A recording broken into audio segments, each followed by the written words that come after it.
वैदिक काल में ब्रह्मा जी जब सृष्टि की रचना कर रहे थे तो असुर कुल में गय का जन्म हुआ, पर उसमें असुरी वृत्ति नहीं थी।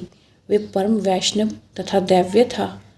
वेद संहिताओं में जिन असुरों का नाम आया है उसमें गय प्रमुख है। एक बार उसकी इच्छा हुई कि वो अच्छे कार्य कर इतना पुण्यात्मा हो जाए कि लोग उसके दर्शन करके ही सब पापों से मुक्त हो जाएं तथा मृत्यु के बाद उन्हें स्वर्ग में स्थान मिले। ऐसा विचार कर उसने कोलाहल पर्वत पर समाधि लगाकर भगवान विष्णु की तपस्या करनी प्रारंभ की। वर्ष पर वर्ष बीतते गए, उसकी तपस्या वैसे ही चलती रही। उसके कठोर तप से प्रभावित होकर भगवान विष्णु प्रकट हुए और गय की समाधि भंग करते हुए कहा, महात्मा गय उठो, तुम्हारी तपस्या पूर्ण हुई। किस उद्देश्य के लिए इतना कठोर तप किया? अपना इच्छित वर मांगो। गय ने आंखें खोली तो देखा सामने चतुर्भुज भगवान विष्णु खड़े हैं। गय ने चरणों में दंडवत प्रणाम कर कहा, भगवान आपके चतुर्भुज रूप का दर्शन कर मेरे सब पाप दूर हो गए हैं। मुझे ऐसा लगता है कि आप इसी रूप में मेरे अंदर समा गए हैं। अब तो यही इच्छा है, आप इसी रूप में मेरे शरीर में वास करें तथा जो मुझे देखे उसे मेरे बहाने आपके दर्शन का पुण्य मिले और उसके सभी पाप नष्ट हो जाएं और वो इतना पुण्यात्मा हो जाए कि मृत्यु के बाद उस जीव को स्वर्ग में स्थान मिले। मेरे इस तप का फल उन सबको प्राप्त हो जो मेरे माध्यम से आपके अप्रत्यक्ष दर्शन करे। गय की इस सार्वजनिक कल्याण भावना से भगवान विष्णु बहुत प्रभावित हुए और हाथ उठाकर बोले, तथास्तु। ऐसा कहते ही भगवान अंतर ध्यान हो गए।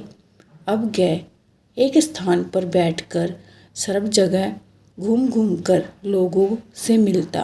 फलस्वरूप जो भी उसे देखता उसके पापों का क्षय हो जाता और वह मरणोपरांत स्वर्ग का अधिकारी हो जाता। इससे यमराज की व्यवस्था में व्यवधान आ गया। अब किसी के कर्म फल का लेखा जोखा वो क्या करे? जब गय के दर्शन होते ही उसके सब पाप नष्ट हो जाते हैं और वो स्वर्ग का अधिकारी हो जाता है, तो फिर नरकदूतों का क्या कार्य रह गया? उन्होंने ब्रह्मा जी के सामने ये समस्या रखी। ब्रह्मा जी ने कहा, ठीक है, इसका कुछ उपाय करते हैं।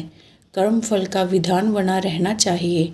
हम इसके शरीर पर एक यज्ञ का आयोजन करते हैं और मैं और अन्य सारे देवता इसकी पीठ पर पत्थर रखकर उस पर बैठकर उसे अचल कर देंगे। फिर ये कहीं आ जा ना सकेगा। गय की पीठ पर यज्ञ हो, ये तो और पुण्य का काम है। गय ने ब्रह्मा के इस प्रस्ताव को सहर्ष स्वीकार कर लिया। ब्रह्मा जी यमराज सहित सारे देवताओं को लेकर पत्थर से दबाकर उस पर बैठ गए। अपने ऊपर इतना भार होने पर भी गय अचल नहीं हुआ। देवगणों को चिंता हुई तो ब्रह्मा ने कहा, इसे भगवान विष्णु ने वरदान दिया है, इसलिए हम विष्णु जी की शक्ति का आवाहन करें तथा उन्हें भी इस शिला पर अपने साथ बैठाएं, तब यह अचल होगा। ब्रह्मा समेत सब देवों ने विष्णु का आवाहन किया तथा अपनी और यमराज की समस्या बताई। विष्णु इस पर विचार कर जब सबके साथ उस पर बैठे तब कहीं जाकर वह अचल हुआ। विष्णु को अपने ऊपर आकर बैठे देखकर उसने देवताओं से कहा, आप सब और भगवान विष्णु की मर्यादा के लिए मैं अब अचल होता हूँ तथा घूमकर लोगों को दर्शन देकर जो उनका पाप खत्म करता था उस कार्य को समाप्त करता हूँ। पर आप सबके इस प्रयास से भी भगवान विष्णु का ये वरदान व्यर्थ नहीं जाएगा। भगवान आप मुझे पत्थर शिला के रूप में परिवर्तित करें, यही अचल रूप से स्थापित कर दे। गय का यह त्याग देखकर भगवान विष्णु प्रसन्न हो उठे और बोले, गए तुम्हारा ये त्याग व्यर्थ नहीं जाएगा।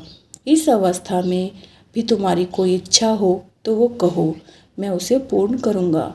गय ने कहा, नारायण, मेरी इच्छा है कि आप इन सभी देवताओं के साथ अपरोक्ष रूप से इसी शिला पर विराजमान रहें और ये स्थान मरणोपरांत धार्मिक कर्तव्य के लिए तीर्थस्थल बन जाए। जो व्यक्ति यहाँ अपने पितरों का श्राद्ध करे, तर्पण, पिंडदान आदि करे, उन मृत आत्माओं को नरक की पीड़ा से मुक्ति मिले। ये सारा क्षेत्र ऐसी ही पुण्य भूमि बन जाए। विष्णु ने कहा, गय, तुम धन्य हो।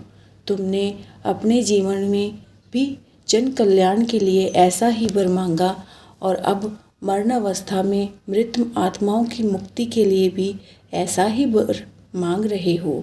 तुम्हारी इस जन कल्याण भावना से हम सब बंध गए हैं। ऐसा ही होगा। इस क्षेत्र का नाम तुम्हारे नाम गयासुर के अर्धभाग गया से विख्यात होगा। इस क्षेत्र में आने वाले तथा इस शिला के दर्शन कर यहाँ श्राद्ध, तर्पण, पिंडदान करने वालों के पूर्वजों को जीवन में जाने अनजाने किए गए पाप कर्मों से मुक्ति मिलेगी। यहाँ स्थित पर्वत गयाशिर कहलाएगा। गयाशिर पर्वत की परिक्रमा, फाल्गु नदी के स्नान तथा इस शिला का दर्शन करने पर पितरों का तो कल्याण होगा ही, जो यहाँ इस उद्देश्य से आएगा उसके पुण्य में भी श्री वृद्धि होगी। भगवान विष्णु से ऐसा वर पाकर गय संतुष्ट होकर शांत हो गया। बिहार प्रदेश में स्थित गया पितरों का श्राद्ध, पिंडदान का महत्वपूर्ण स्थान। यहाँ स्थित विष्णु मंदिर के पृष्ठभाग में पत्थर की एक अचल शिला आज भी स्थित है। जो जन कल्याण के लिए अपना जीवन समर्पित करते हैं, उनका यश ऐसे ही चिरकाल तक स्थायी तथा स्थिर होता है। जो केवल अपने लिए ना जीकर समस्त के लिए जीते हैं, उनका जन्म मरण दोनों सार्थक होते हैं।